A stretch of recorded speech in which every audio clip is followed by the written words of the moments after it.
축복의 아침입니다. 우리 아침 예배로 하나님 앞에 함께 나가겠습니다. 오늘은 요한 3서 1장 1절에서 15절까지의 말씀을 함께 읽으시고 하나님 말씀을 전하겠습니다. 요한 3서. 장로인 나는 사랑하는 가이오 곧 내가 참으로 사랑하는 자에게 편지하노라. 사랑하는 자여, 내 영혼이 잘됨 같이 내가 범사에 잘되고 강건하기를 내가 간구하노라. 형제들이 와서 내게 있는 진리를 증언하되 내가 진리 안에서 행한다 하니 내가 심히 기뻐하노라. 내가 내 자녀들이 진리 안에서 행한다함을 듣는 것보다 더 기쁜 일이 없도다. 사랑하는 자여, 내가 무엇이든지 형제 곧 나그네 된 자들에게 행하는 것은 신실한 일이니 그들이 교회 앞에서 너의 사랑을 증언하였느니라. 내가 하나님께 합당하게 그들을 전송하면 좋으리로다. 이는 그들이 주의 이름을 위하여 나가서 이방인에게 아무것도 받지 아니함이라. 그러므로 우리가 이 같은 자들을 영접하는 것이 마땅하니 이는 우리로 진리를 위하여 함께 일하는 자가 되게 하려 함이라. 내가 두어 자를 교회에 썼으나 그들 중에 으뜸되기를 좋아하는 디오드레베가 우리를 맞아들이지 아니하니 그러므로 내가 가면 그 행한 일을 잊지 아니하리라. 그가 악한 말로 우리를 비방하고도 오히려 부족하여 형제들을 맞아들이지도 아니하고 맞아들이고자 하는 자를 금하여 교회에서 내쫓는도다. 사랑하는 자여, 악한 것을 본받지 말고 선한 것을 본받으라. 선을 행하는 자는 하나님께 속하고 악을 행하는 자는 하나님을 배웁지 못하였느니라. 데메드리오는 무사람에게도 진리에게서도 증거를 받았음에 우리도 증언하노니 너는 우리의 증언이 참된 줄을 아느니라. 내가 네게 쓸 것이 많으나 먹과 붓으로 쓰기를 원하지 아니하고 속히 보기를 바라노니 또한 우리가 대면하여 말하리라. 평강이 내게 있을지어다. 여러 친구가 내게 문안하느니라. 너는 친구들의 이름을 들어 문안하라.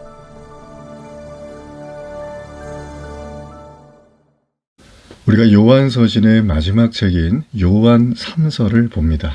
계시록도 있지만 그건 다음 기회에 또 저희가 한번 하기로 하고요.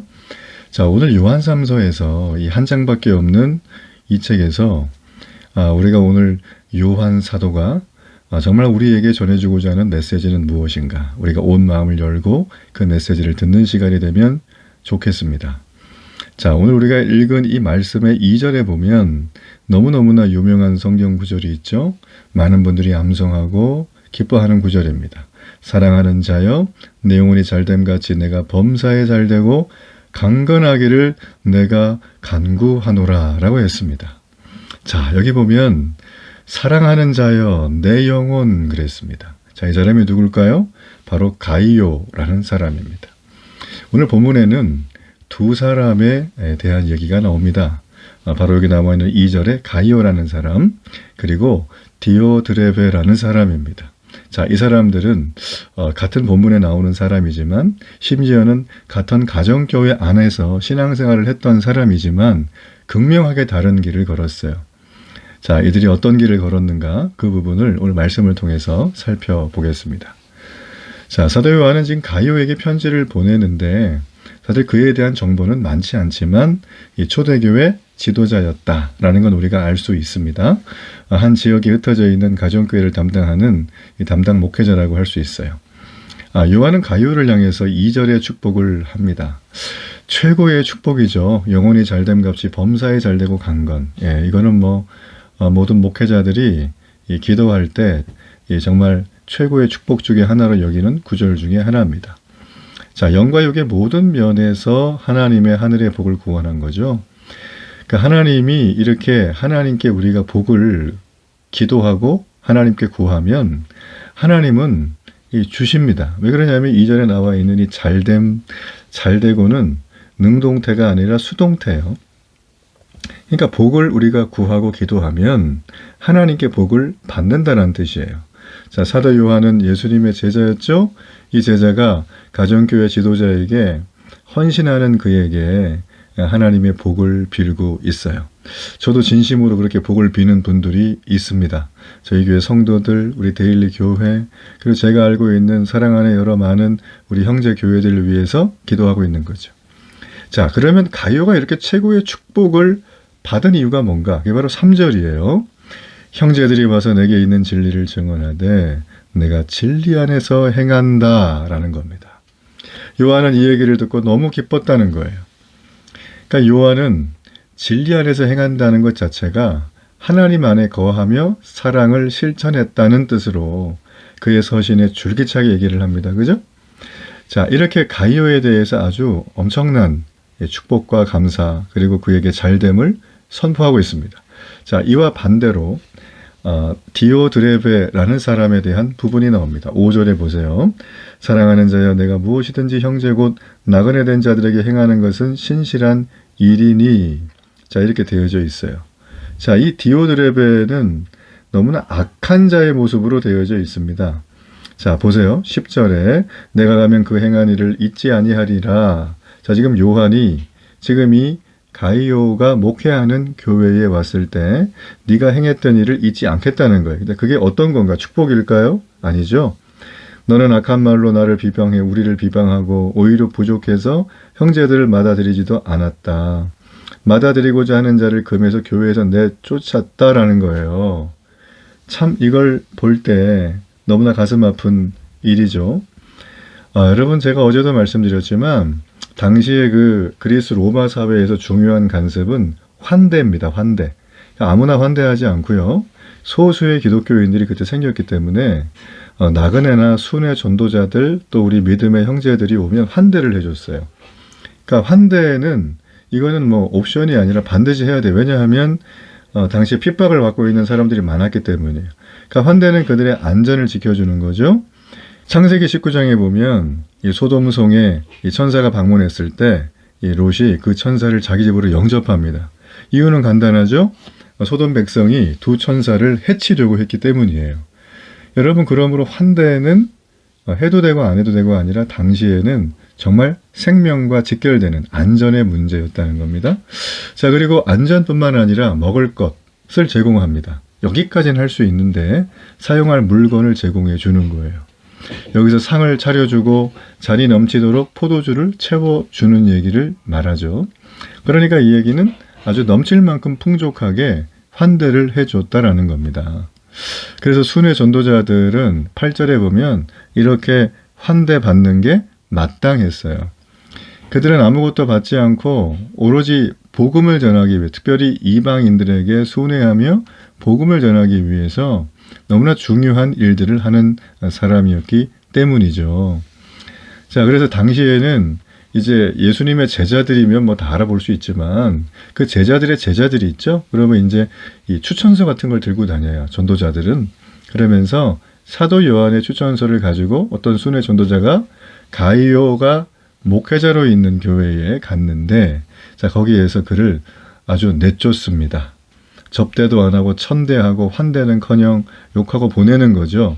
자, 이걸 누가 그랬는가? 바로 디오드레베가 그랬다는 거예요. 그의 얼마나 악함이 드러나고 있는가. 자, 무서운 사실은 이 디오드레베는 말씀드린 것처럼 가룟가 목회하는 그 교회 안에 함께 있었던 성도라는 거예요. 한 교회 안에 진리의 길을 걷는 사람이 있는 반면에 불의의 길을 걷는 사람이 있습니다. 정말 이 디오드레베가 하고 있는 이 행동은 우리 여기 말씀에도 보면 그는 자기 속해 있는 교회 공동체 안에서 으뜸되기를 좋아했다 그래요. 자, 요즘 말로 하면 뭐예요? 자신의 권력을 휘두르고 싶어 하는 거죠. 그렇죠? 겸손한 믿음의 사람은 권력이 들어와도 휘두르지 않습니다. 인품이 안 되고 삶이 안 되고 믿음이 잘하지 못한 사람들은 아주 쥐꼬리만한 권력이 주어져도 이걸 휘두르려고 하죠. 그래서 우리가 사람을 세우고 임직을 하거나 어떤 리더의 리더십을 줄 때 이걸 반드시 점검을 해야 한다는 거예요. 예. 그래서 이 디오드레베 같이 자신의 힘을 마음대로 행사하려고 하는 어떤 충동적인 모습, 그게 내 안에는 없는가? 우리는 그런 부분들을 좀 많이 살펴야 될 겁니다. 이 디오드레베와 반대로 이 데메드리오라는 사람이 있습니다. 이 사람이 누구냐면 우리 12절에 나오잖아요. 이 사람이 누구냐면 이 사도 요한이 썼던 이 요한 3서를 교회에 전달한 사람이에요. 자, 이 사람의 특징은 세 가지예요. 뭇사람들에게 일반적인 사람이죠. 믿지 않는 사람도 포함하는 거예요. 그리고 진리에 대해서 하나님의 말씀 앞에서죠. 그리고 사도 요한 지도자에게 인정을 받은 신실한 성도였어요. 여러분 교회에는 이런 증언하는 신실한 성도가 필요합니다. 그리고 교회는 다 이렇게 성장해 가야 되는 거예요.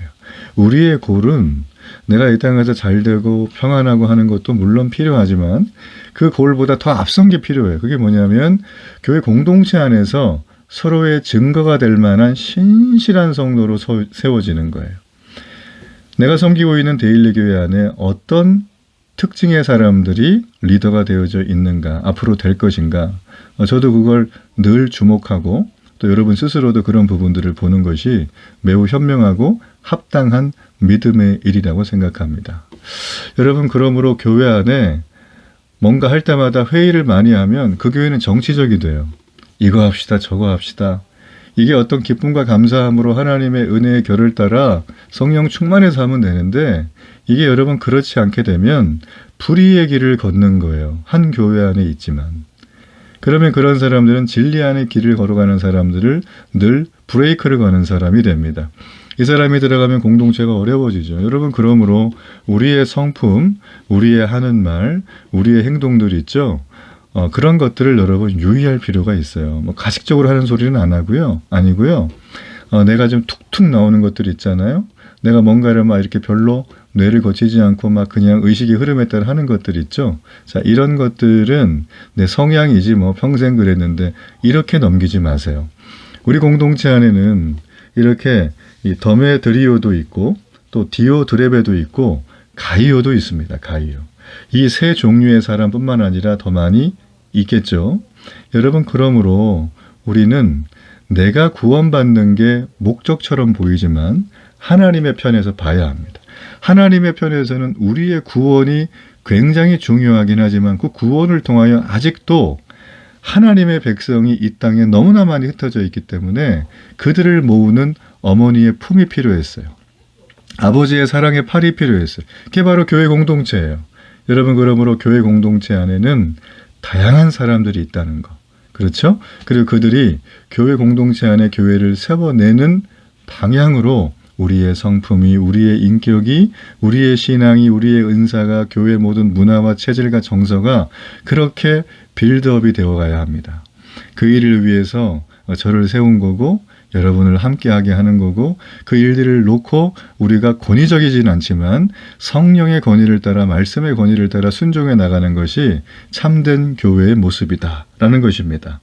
사도 요한은 편지의 마무리에 사랑은 실천이다라는 말을 우리에게 완곡히 한 번 더 하면서 이 교회 안에 있었던 이 환대에 대한 것들을 다시 한번 얘기를 해 줍니다. 모든 성도가 본받아야 될 건 바로 하나님이 허락하신 선한 역사예요. 그 일들을 위해서 우리 요한이 당부하고 기도한 대로 오늘 하루가 기쁨 가운데 그런 은혜가 있는 길로 열리도록 주의 이름으로 축복합니다. 우리 결단의 기도를 드립니다. 살아계신 주님, 오늘도 주님 앞에 이 말씀대로 살게 하소서. 내 안에 가이오와 더메드리오와 같은 신실하고 무사람과 사도 요한과 진리 앞에 인정받는 믿음의 사람으로 세워지게 하소서.